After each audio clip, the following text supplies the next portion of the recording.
Think I'm live. So bear with me, everyone, because this is a little bit new and I'm already late because the my summer camp was supposed to start today at 7 and it is 11:20, and I've been working on it all day, but I'm moving it so that the first session is going to be on Saturday morning. And if you're enrolled in the program, it'll be at 10 for the Zoom room. If you're just uh,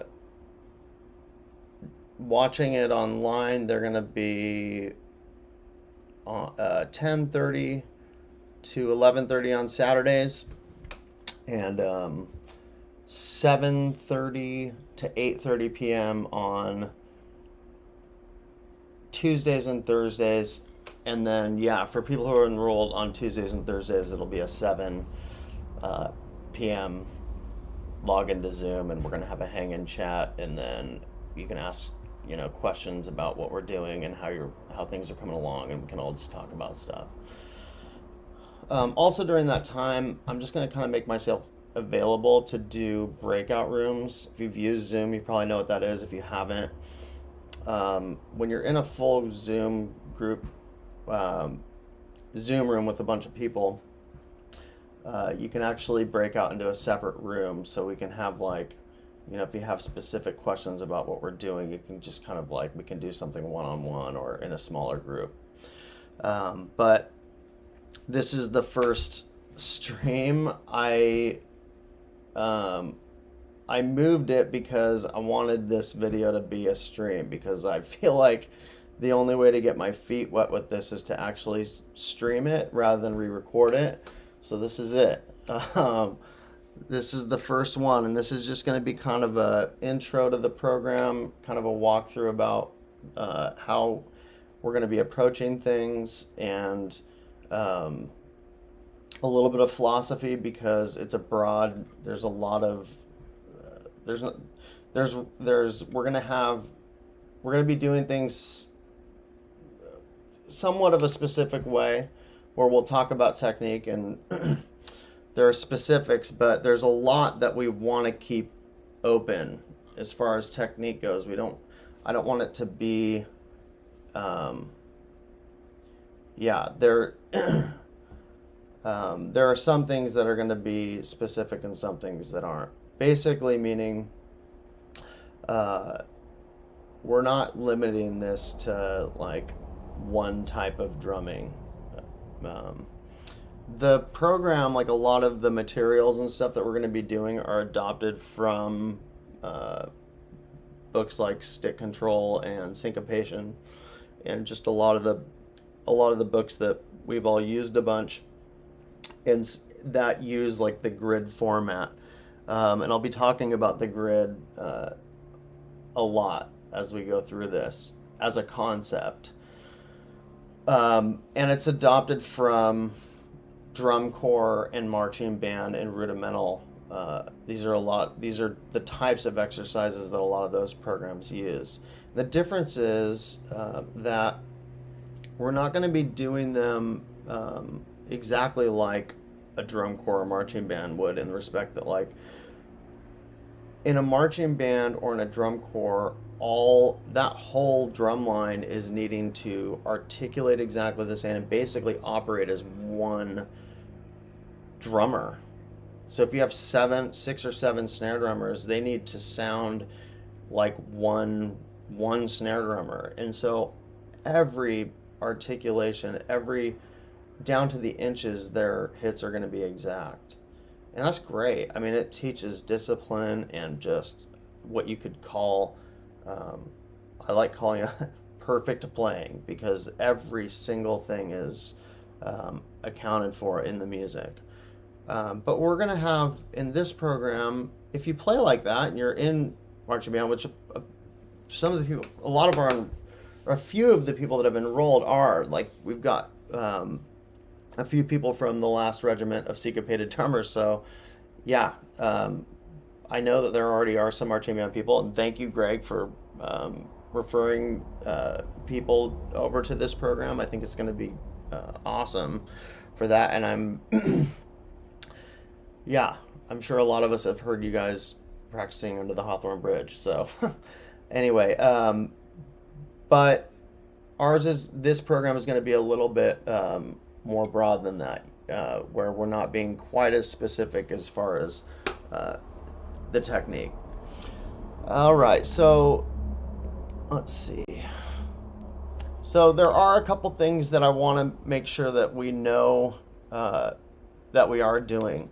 We're going to be doing a lot of accents and double strokes and stuff, and so there are a couple things. For those who haven't, this will be an explanation for the people who haven't heard of these things or know what they are. If you have, a lot of people that are doing this program probably already know what these things are, and so that's great. But for the accents and for a lot of this grid, we're going to do work in what's called a set position. So we're going to have we're going to basically work from two positions.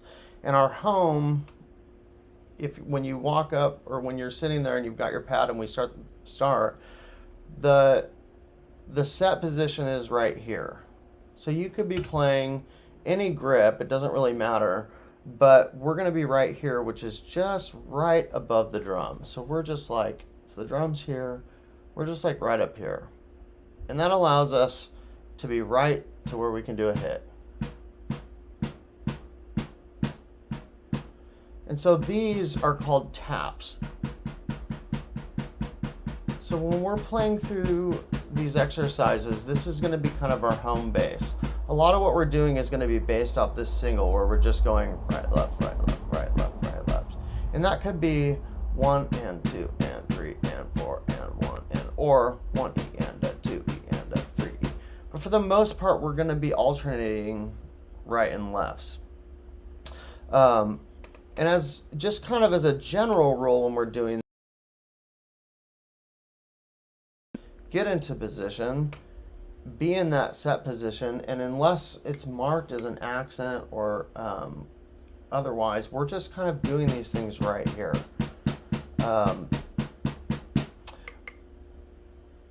And so yeah, we'll just kind of be referring to these as taps. Taps are just, in drum corps and a marching band, a lot of times they'll just shout out, keep your taps low. So if you're wondering kind of what the stroke is, you can just as a rule try to keep them as low as you can. What this is going to do for like an accent, the snare drum, the volume difference in a snare drum, the dynamic range, there's a ceiling on it. And so what can happen is if you're doing accents, if you just walk up and you start right here, you're not leaving yourself a ton of room to. So a lot of what the accents are is actually based around how quiet the other notes are. That's really what, it's really more about making these other notes quiet so the accent sound is relatively a lot louder compared to those, and that's what's gonna really make them stand out. And so a lot of what our accent grid is going to be about is keeping these taps low. So if you haven't done these before, maybe spend some time just kind of at your drum doing a very relaxed, tiny taps. Kind of getting used to this. Not much of an upstroke with these. It's kind of, you're just right here. This is like if you're playing like a beat. These are where a lot of your ghost notes would be, just living in this tap. So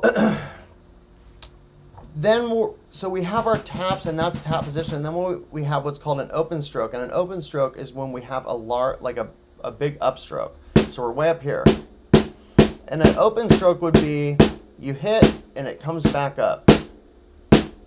One way to do that is to hit and let the rebound push it all the way back up.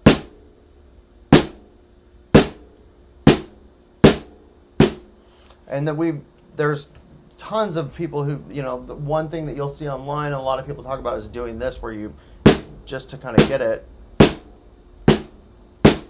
to have that rebound, push it back up. But if you're doing open strokes, It's just kind of like coming back up. Now what we're going to do is we're going to practice that open stroke, but we're also, when we're doing the accent grids, right now I want to focus on being in the set position, getting an upstroke, and then hitting it, and then getting back to that set position and staying in it. Because when we're doing the grid and we do these accents, we want it to be here. And that's how we're going to get a big difference between the accents and these other notes. So if you haven't done this before, one thing you might try doing is just getting in the set position, getting a big upstroke, getting up here, and then just hitting the drum and then getting back into that set position and then staying there and then doing it with your left hand. And just kind of getting comfortable with that. What'll happen at first is when you go to do that, you'll kind of waver around, and you really just want to look at that and have it just stop it. So it's really, really, really, really rigid.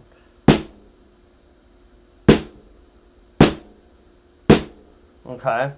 And while you're doing this, so with the open stroke, what we're going to be doing is the way that we're going to be doing it at first is from the wrist. So we're going to isolate it here. When we do these upstrokes, there's lots of ways to do an open stroke to get a big hit on the drum. One, like drum set players use this sort of molar whip motion to do it, and you get it gets a different sound. But what I really want us to do before we do anything with the molar is really isolate this wrist. So we're just, our shoulders are square, our elbows are here, and we're just coming up from the wrist, and nothing else is really moving. We're just relaxed. Our fingers aren't moving in here. We're not using our fingers a whole lot. We're just playing from the wrist. The reason why we do this is because as we go faster, there's going to be a lot of mechanics in the hands. We're going to use fingers a lot. There's going to be push and pull. Tons of information online about all these different ways to play doubles really fast and to play repetitive notes with one hand, using these they almost seem like trick methods, and they're not. They're actually pretty basic techniques. And the problem is that, and the reason why we're going to sort of slow that process down and not jump to that is because you can't get the finer technique inside the hand without having these bigger muscle groups that are also part of the stroke strong first. And so that's why we're starting slow, because we want to build this motion, and then as we go through the program, as we speed up, the scope of the technique is going to get smaller and smaller into these finer technique inside the hand. But at first, we really need to strengthen these bigger muscle groups, which it's then going to give us these really good stabilizer muscles that will allow us to actually successfully get that finer technique. A lot of people fail because they see something online and they go and try to do it, and it looks so easy. And then you go to do it, it's not working. And a lot of that is because you haven't done the work to build these other muscle groups that really matter to that stroke. And so, at first that's why we're going to isolate in the wrist off the bat and focus on that. When I was taught this, when I was first taught to play from the wrist like this, I hated it because it felt very rigid, and it almost didn't feel like music. And so This is where I'm going to tell you just to kind of trust it. And no, it's not an end game. It's not an end point to your stroke, but we are just going to spend some time sort of conditioning these muscles and strengthening them. So that's the open stroke. All right, so we'll use that wrist to go there, open stroke, into the set position.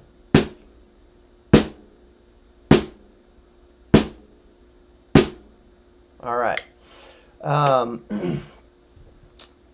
The other thing that I just want to talk about for technique is just kind of like, and we'll talk a lot about this, but the upstroke is being most of what the stroke is.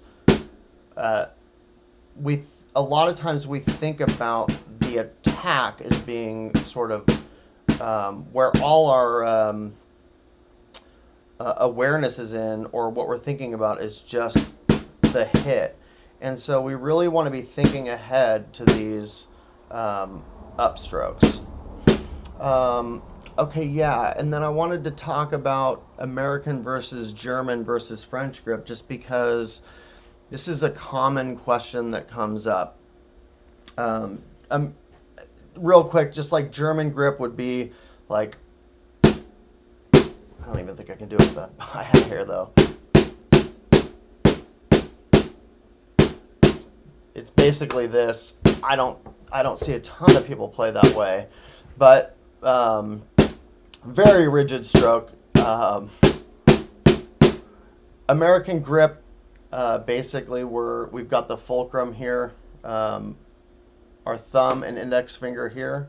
Thumb is on, it's the pad of your thumb. I see a lot of people when they first start doing it kind of go like this, or their thumb's slipping off, or like this, or even this, like counting off 1, 2. And you really don't want to do that. You just want your thumb to be aligned with it, like that. Like it's a surfboard and you're just kind of like, and you can see why. Energy needs to pass through this. If you have that, closes it off. I mean, you can feel it. If you're off like this, it's just not a good flow of energy to go through. And if you, and that really matters, and you'll really be able to tell the difference as you start hitting harder and playing faster. When you need that extra power to go through the stick, you will need that thumb to be in the right position. Otherwise, you're going to feel that force come back. Yeah. So there, and then the index finger, this part right here, across from your thumb, right over the top. This is going to be different for everyone because our hands are different. If you got a hitchhiker thumb, your thumb's going to look a lot different than mine does right now. But really what we want is that index finger there. And that's going to be your pivot point. And then we bring these other fingers around.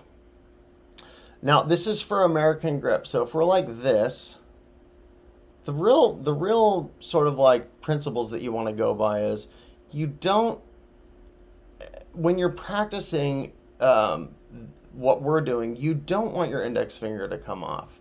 That doesn't mean that you never want it to come off when you're playing drum set or when you're playing, in life. But for this, we want our index finger to stay there.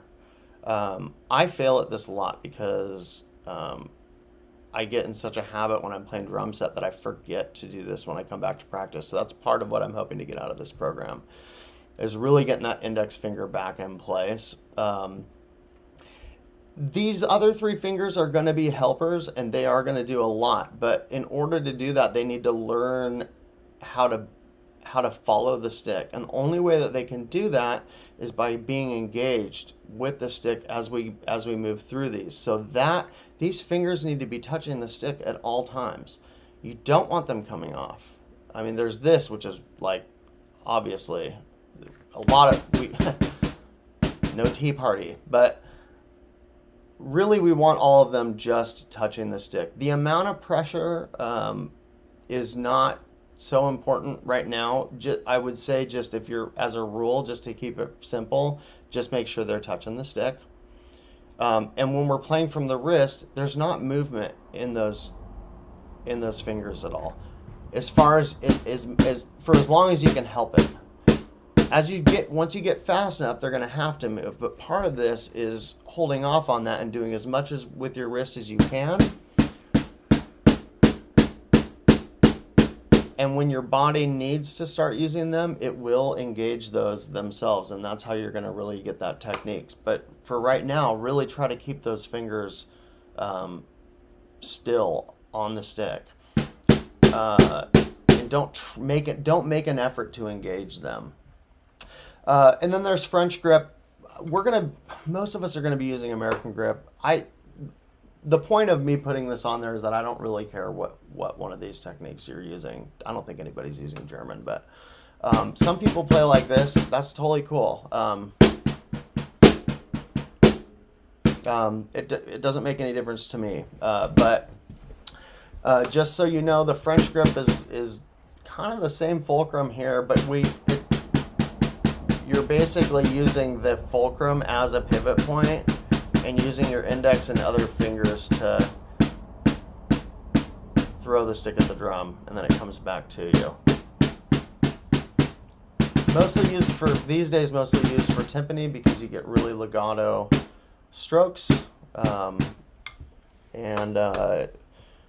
Yeah, they're all of these. The main conversation that I like to have about it is that they're all valid and they're all important and they do different things, and neither of these are necessarily correct. And then the last thing, I guess, is just having headroom, which is keeping those taps low, keeping it whenever we're just playing through and it's not marked otherwise, just keeping these taps small and quiet so that we have a lot of room to play.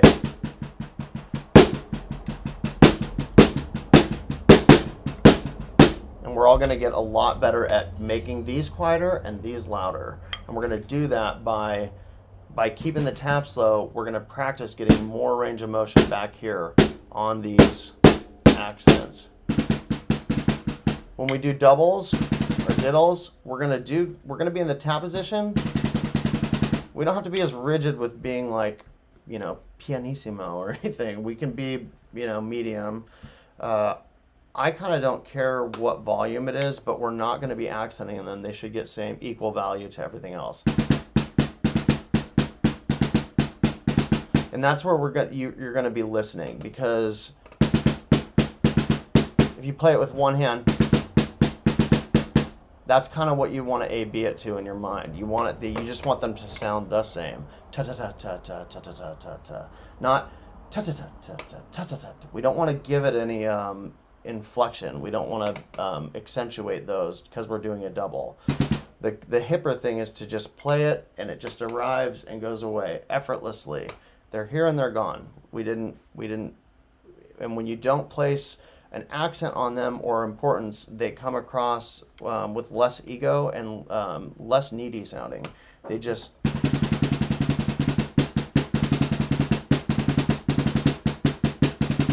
rather than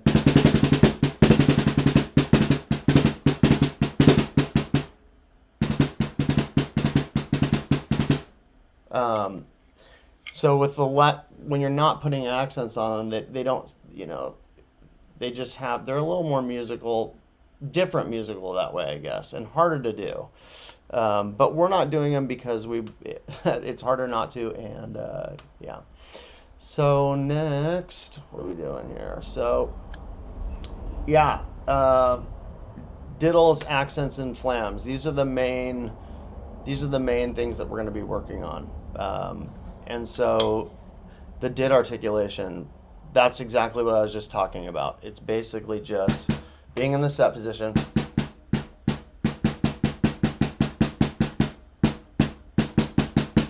and just playing them the same. Anytime you see a diddle, it's basically, if we're playing eighth notes, the diddle, we're just subbing one of these strokes for a diddle. So if it's eighth notes, we double it. It's a 16th.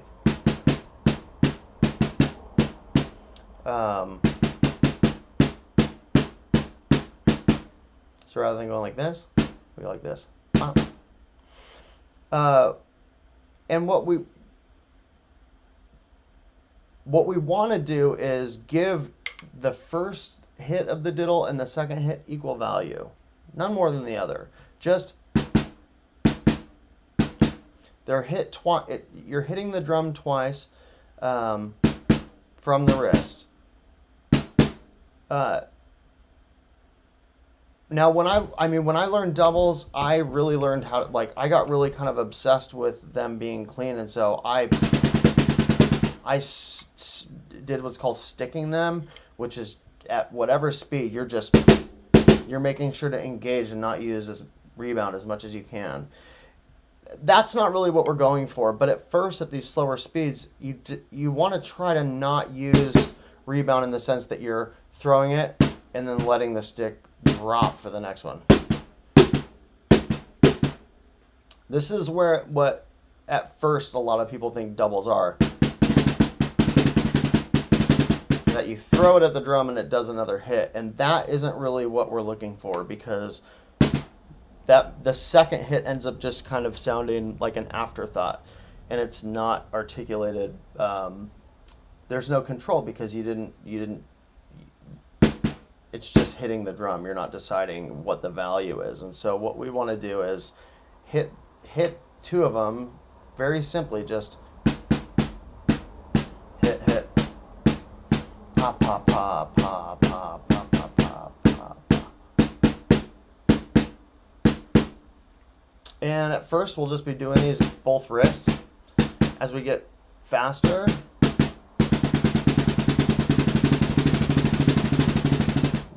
these fingers will get engaged. The accent stroke. So yeah, basically be in that tap position, playing taps, and then the accent stroke is going to be an open stroke where we come up.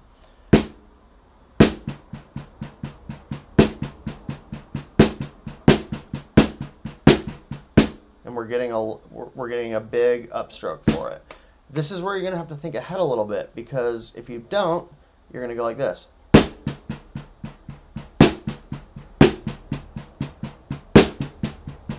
So what you want to do is time those upstrokes is what we're going to work on. That's kind of why I said earlier that we're going to put our awareness in the upstroke a lot, because you're going to want to be thinking more about when that upstroke happens and the timing of that, so it's ready for that hit. So it comes up pretty much right at the hit before. The right hand hits, and then if the next hit's an accent, it's coming up. Up. And then flams we're going to work on, but it'll be a little bit, so I'll just quickly kind of go over the flam. Basically, a right-handed flam has a grace note with the left, and then a big, an open stroke with the right. So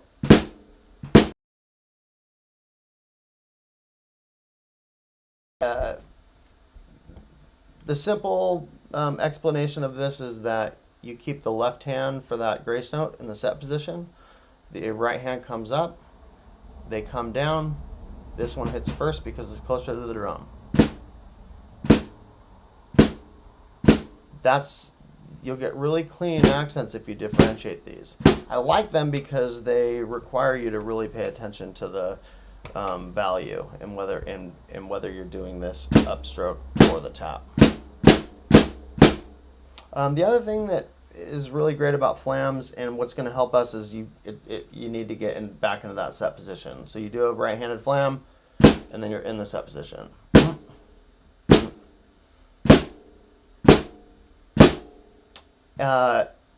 So if we get to these later in the summer, and you haven't done flams a lot, or you don't feel like your flams are very clean, I would practice these that way, because we'll be doing exercises that involve flam taps and Swiss Army triplets and flam accents, and you really need to be getting back into that set position, because like for a flam tap, you're ready, you're there for the tap.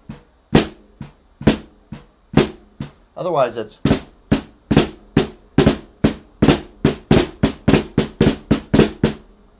And so you really want to differentiate these. Okay. Okay, so just talking about, this is kind of the format that we're going to use. People that have read music and have been playing drums for a while or have done band or marching band, this is going to be a review. I think a lot of this is, but the general concept that we're going to be doing is we're going to be taking an element like an accent or a diddle or a flam, and we're going to be practicing it in these different parts of the measure. So if you look at first placement, we're putting it on the first of 4 hits. So you can see underneath everything's right, left, right, left. That sticking does not change. So you don't really need to keep your eye out on the sticking. What you're going to be looking ahead and keeping your eye out is where that caret is, that accent marker, because that is what we're going to be reading. The rhythm's not going to change and the sticking won't. We're just reading where the accent lands, and it's going to land in one of 4 places on each little phrase there. Now we're doing, these are written as eighth notes. But they're grouped in 4 because eventually we're going to be playing these and phrasing these as 16th notes. So even though they're written as eighth notes, we're still looking at them in 4 different steps. So we've got the first placement, which puts the attribute or whatever we're using on the first of 4. And then second placement puts it on the second, which is the left hand. Third is the right hand again. And then fourth is the left. Now, if we're doing eighth notes, it's first placement would be 1 and 2 and 3 and 4 and 1 and 2 and here comes the second one. 1 and 2 and 3 and 4 and 1 and 2 and 3 and 4 and third would be 1 and 2 and 3 and 4 and 1 and 2 and 3 and 4 and then the fourth would be 1 and 2 and 3 and 4 and 1 and 2 and 3 and 4. This is the foundation for everything we're going to do. It's going to expand, it's going to get more complex, but this is sort of the prerequisite. You want to be able to play this in some capacity. So if this is new to you, I would just come back to this screen and kind of work through those with a metronome. Just to kind of get the feel of playing along and reading these. And so, yeah, anything else to say about that? Oh, yeah.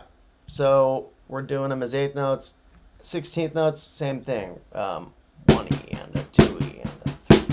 3 and a 1E and a 2E and a 3E and a 4E and a 1E and a 2E and a 3E and a 4E and a 1E and a 2E and a 3E and a 4E.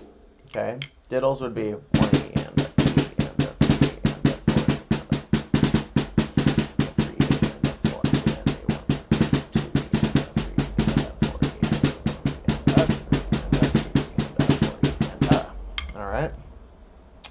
Okay, so moving on. Gosh, it's almost midnight. Okay, wait. Apologies for how bad that looks, but that's how it ended up because I did it late. So yeah, this is the same thing, but it's showing you, this is just showing you how it's going to look when we're actually reading.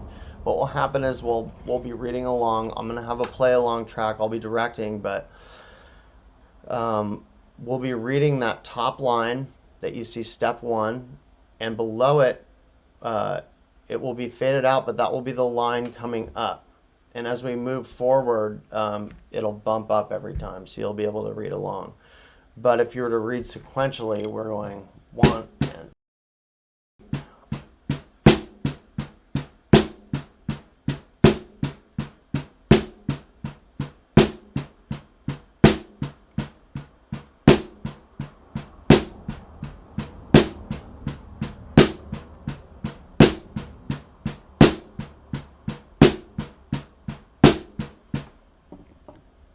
and as the as the play along, the metronome and the play along track plays, it's going to automatically go for us. So it's going to be a long sheet, and I have an email going out tonight with the music with both grids for the accent grid and the diddle grid, and that's what we're going to be working on first. So you'll have the music today to kind of look through, but this would be the next, so we go through both of these, and then this is what the diddle grid looks like, did grid.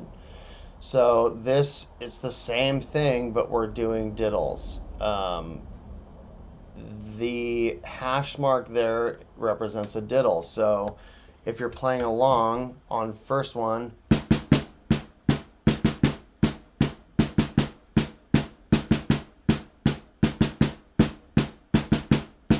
there's line 1, here's line 2, and a 2, and 3, and a 4, and 1, and a 2. So it basically just, we're doubling it.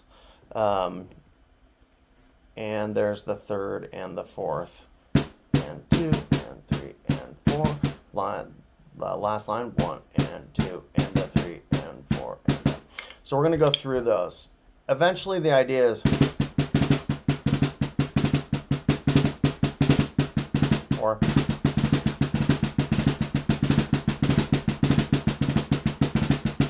and so we're gonna be moving through these at all tempos and whatnot. So that is it. If you guys have any questions, just I'm gonna put a little. I don't have it yet, but I think I'm gonna probably not tonight because it's so late, but maybe tomorrow morning I'm gonna go onto the Drum Lab site and I'll put a little ask a question page so that you'll be able to put a question in and it'll just ping me, hopefully, or send me an email with the question. But you can also email me direct if you're in the program and you want to, if you have any questions about this or am lost or whatever. But yeah, I am pretty busy, so if I'm late to getting to things, which I'm sure you guys have already experienced, things are going out kind of somewhat last minute, but they are going out and we are moving forward and making progress. So we will start this Saturday at 10 for the Zoom roomers, and then 10:30 for if you're just tuning in. But yeah, I would also say this, and this is something that I learned in my I took a coding course this year, and one thing I really took to heart that I actually learned, I gotta fix that camera because it's just, yeah. Even if for some of you this is going to be just like conditioning, like you've done this a bunch of times, you know exactly what's going on, that's great. For some of you it's going to be very new and the reading is going to be a little bit overwhelming. Even though we're going slow, the pace might feel a little overwhelming, and I just encourage you to stick with it because when things are overwhelming, that's when the brain knows that it needs to retain. So it's almost like the more, it seems like the more overwhelmed you feel, the more you're gonna retain. And so just know that that's a good thing, and you are gonna swim if it's a sink or swim, and there's tons of support. So yeah, I guess that's it. Contact me if you guys need anything, and I'm looking forward to starting the program on Saturday.